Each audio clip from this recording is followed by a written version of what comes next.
आज मैं आपके साथ तेज़ तरीन प्याज काटने की 4 टिप्स शेयर करूंगी जो कि आसानी और नफासत के साथ आप प्याज काट सकेंगी। बकरा ईद को लेकर बेशुमार टिप्स इस वीडियो में मौजूद हैं जिनकी मदद से आप अपने बेशुमार पैसों की बचत कर सकती हैं, अपने टाइम की बचत कर सकती हैं। वीडियो फुल वॉच कीजिएगा। ये वही लेसन है जो कि पिछली वीडियो में मैंने आपके साथ शेयर किया था कि आप 2 मिनटों में बगैर हाथ लगाए ढेर सारा लेसन किस तरह से छील सकती हैं। अभी इस लेसन को इस तरह से स्टोर करेंगे कि ना ही इसकी लुक में कोई फ़र्क आएगा और ना ही इसका टेस्ट ख़राब होगा।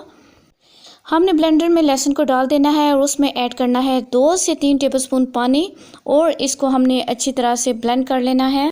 मैं इसको फाइन ब्लेंड नहीं करूँगी बल्कि थोड़ा थोड़ा सा मोटा रखूँगी। इससे आपके खाने का जो चीज़ आप बनाती हैं उसका टेस्ट बहुत अच्छा आता है। इस तरह की जैम की शीशियाँ हर घर में आती हैं, तो आपने एक जैम की जो है कंटेनर ले लेना है, उसको वॉश कर लेना है, ड्राई कर लेना है। उसके अंदर हमने इस लहसुन को महफूज कर लेना है और इसको लंबे अरसे तक फ्रेश रखने के लिए हम इसमें ऐड करेंगे 1/2 टीस्पून नमक और इसमें जाएगा 1 टीस्पून ऑयल, कुकिंग ऑयल है ये। हम इसमें ये ऐड करेंगे। इन दोनों चीज़ों की वजह से हमारा लहसुन लंबे अरसे तक फ्रेश रहेगा और लहसुन का ना जायका ख़राब होगा और ना इसका कलर ख़राब होगा, बल्कि ऐसा फील होगा कि जैसे आपने अभी इसको छीला है और चॉप किया है। आसानी से 1 से 2 माह तक आप इसको स्टोर कर सकती हैं रेफ्रिजरेटर में। अगर आप 6 माह तक स्टोर करना चाहती हैं तो आप इसी लहसुन को बर्फ़ जमाने वाले क्यूब्स की ट्रे में डाल के तो क्यूब्स बना के 6 माह तक फ्रीज़ कर सकती हैं। आपका लहसुन बिल्कुल फ्रेश रहेगा। खाना बनाते हुए अगर मसाला जल जाए, और बाज़ दफ़ा ये होता है कि कंप्लीट तैयार सालन भी जल जाता है, तो इसमें परेशानी की कोई बात नहीं है। आपने एक छोटा सा काम कर लेना है।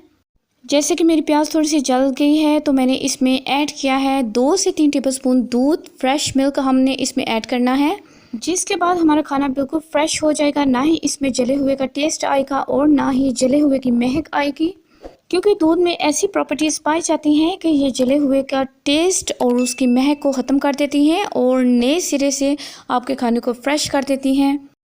चावल हर घर में बहुत शौक से खाए जाते हैं, लेकिन बहुत से लोग चावलों के हवाले से अहम राज नहीं जानते और चावल भगोते वक्त एक गलती करते हैं जिसकी वजह से तमाम मिनरल्स और विटामिन ज़ाया हो जाते हैं। क्योंकि जिस पानी में हम चावल भिगोते हैं और चावलों के भीगे रहने की वजह से चावलों के बहुत से अहम मिनरल्स और विटामिन्स उस पानी में शामिल हो जाते हैं, और जब हम चावल पकाते हैं तो उस पानी को फेंक देते हैं, तो इससे हमारे विटामिन्स और मिनरल्स निकल जाते हैं। आइंदा अपने चावल पकाते हुए ये गलती बिल्कुल नहीं करनी। आपने चावल उसी पानी में कुक करने हैं जिस पानी में चावल भीगे हुए हैं, ताकि उनकी ग़िज़ाइयत बरकरार रहे। हमारी नलकियां हम बहुत संभाल के रखती हैं, लेकिन ये होता है कि इनके धागे इस तरह से आपस में उलझ जाते हैं एक दूसरे के साथ और एक दूसरे के साथ अटक जाते हैं, जिसकी वजह से हमारा बहुत सा धागा ज़ाया हो जाता है।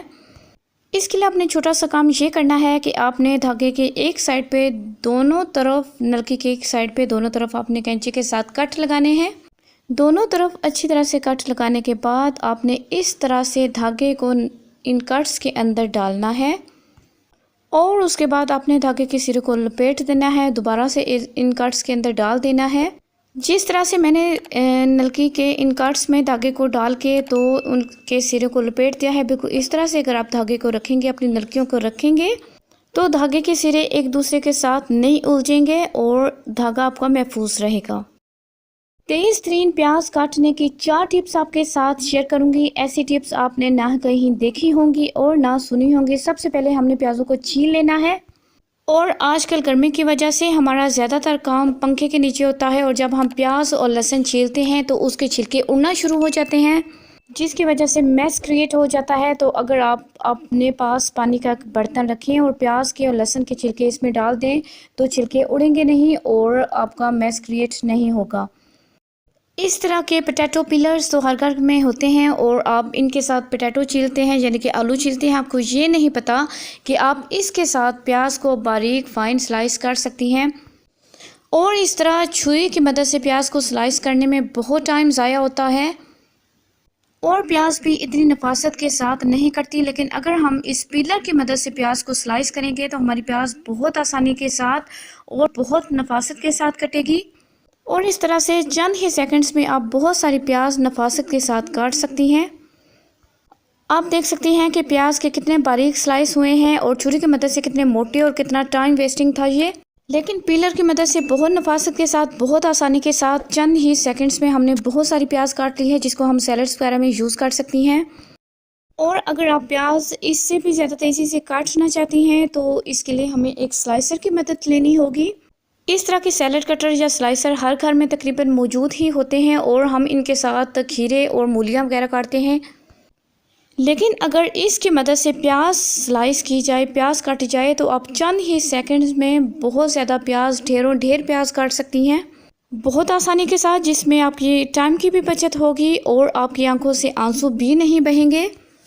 क्योंकि जब हम छुरी की मदद से प्याज काटती हैं तो हमारा बहुत सा टाइम ज़ाया होता है और हमारी आंखों से आंसू बहना शुरू हो जाते हैं। हमने देखा कि कितनी फाइन स्लाइस हुई है, कितनी नफासत के साथ प्याज कटी है और कितनी ढेर सारी प्याज कट गई है चंद ही सेकंड्स में। मेरी अगली टिप इससे भी ज़्यादा इंटरेस्टिंग है। अगर आपके पास ये सैलेड कटर या स्लाइसर नहीं है तो आपने एक फोक के अंदर प्याज डाल ली और छुरी के साथ इस तरह से उसके स्लाइस करते जाना है। प्याज को इस तरह फोक के साथ पकड़ के और छुरी के साथ इसके स्लाइस करें तो बहुत तेज़ी से आप बहुत सारी प्याज काट सकती हैं। और अगर आपको लगे कि ये स्लाइस थोड़े मोटे हैं तो आप इस ग्लास की मदद ले सकती हैं। इस तरह के ग्लास हर घर में ही मौजूद होते हैं। इस तरह से बगैर हाथ लगाए और बगैर टाइम ज़ाया किए आप बहुत सारी प्याज चॉप कर सकती हैं इस ग्लास की मदद से।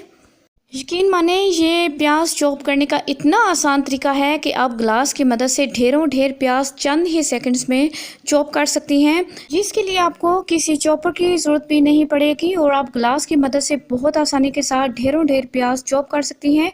और आगे बकरा ईद है और बकरा ईद पे हमें डिफरेंट किस्म के खाने बनाने होते हैं और हमें बार बार प्याज काटनी पड़ती है, क्योंकि बकरा ईद के बाद दावतों का सिलसिला शुरू हो जाता है और उसके लिए हमें टाइम की भी बचत करनी होती है और बहुत ज़्यादा खाने भी बनाने होते हैं। तो आप इस तरह से 4 तरीके जो मैंने आपके साथ शेयर किए हैं प्याज काटने के, तो आप इनकी मदद से बहुत आसानी के साथ तेज़ी से काफ़ी सारी प्याज काट सकती हैं। आपको मेरी वीडियो कैसी लगी कमेंट करके ज़रूर बताइएगा। और जिन लोगों ने अभी तक चैनल को सब्सक्राइब नहीं किया तो जल्दी से सब्सक्राइब कर दें, साथ में बेल का बटन ज़रूर हिट करें ताकि तमाम वीडियोस की नोटिफिकेशन आप तक पहुंच सके। अल्लाह हाफिज़।